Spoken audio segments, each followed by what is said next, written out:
کس نے کہا تھا کہ یہ جہادی اور پاکستان کے دوست ہیں؟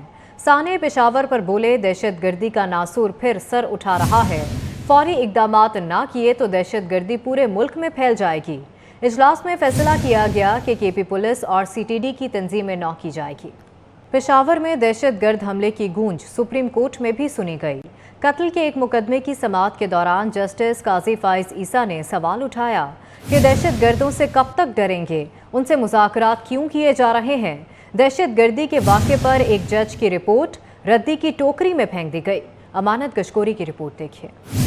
کبھی کہا جاتا ہے دہشت گردوں کو یہ دو وہ دو، کبھی کہا جاتا ہے دہشت گردوں سے مذاکرات کرو۔ ریاست کہاں ہے؟ دہشت گرد آج 2 بندے ماریں گے، کل 5۔ یہ اہم سوالات سپریم کورٹ کے جسٹس قاضی فائز عیسیٰ نے اٹھائے ہیں۔ صوبہ خیبر پختونخوا میں ہوئے قتل کے مقدمے میں ملزم کی ضمانت کی درخواست کے دوران جسٹس قاضی فائز پتہ نہیں ہم کس معاشرے میں رہ رہے ہیں، ایک جج نے دہشت گردی کے واقعے پر رپورٹ دی، اس کو ردی کی ٹوکری میں پھینک دیا۔ جسٹس قاضی فائز عیسیٰ نے ریمارکس دیتے ہوئے کہا ہمارے ایک جج کو مار دیا گیا، کسی کو پرواہ نہیں۔ مسلم لیگ نون کے رہنما شاہد خاقان عباسی کہتے ہیں انہوں نے پارٹی عہدے سے استعفیٰ دیا ہے لیکن وہ پارٹی نہیں چھوڑ رہے۔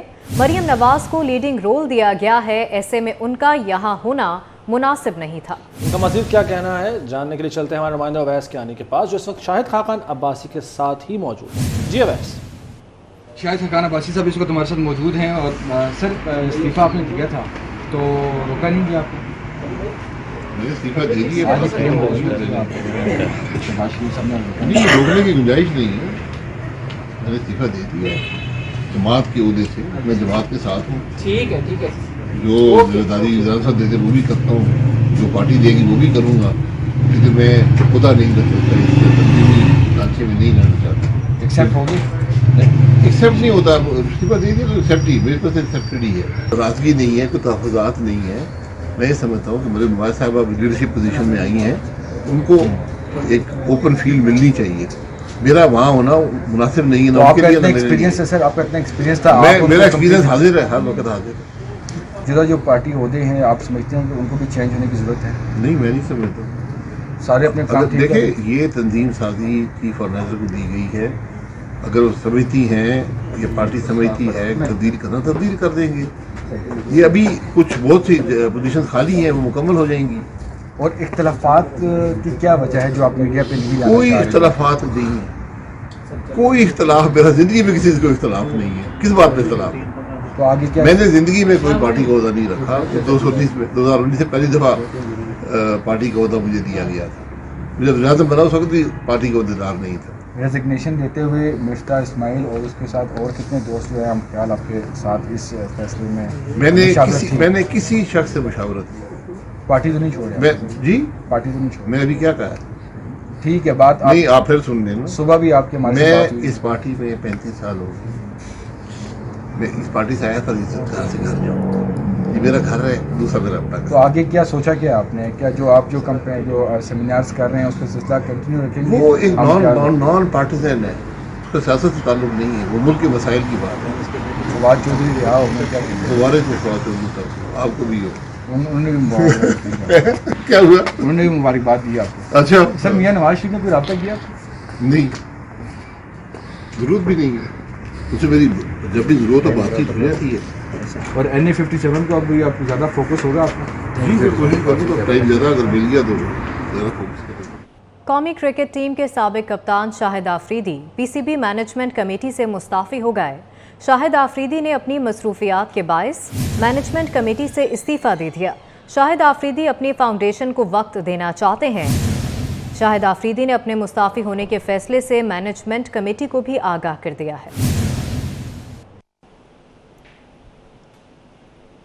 چیئرمین PCB اور ڈائریکٹر ICC نجم سیٹھی نے قومی کرکٹ ٹیم کے کپتان بابر اعظم کو sir Garfield Sobers ICC cricketer of the year کی ٹرافی دے دی۔ نجم سیٹھی نے قذافی اسٹیڈیم میں دونوں ٹرافیاں بابر اعظم کو دیں۔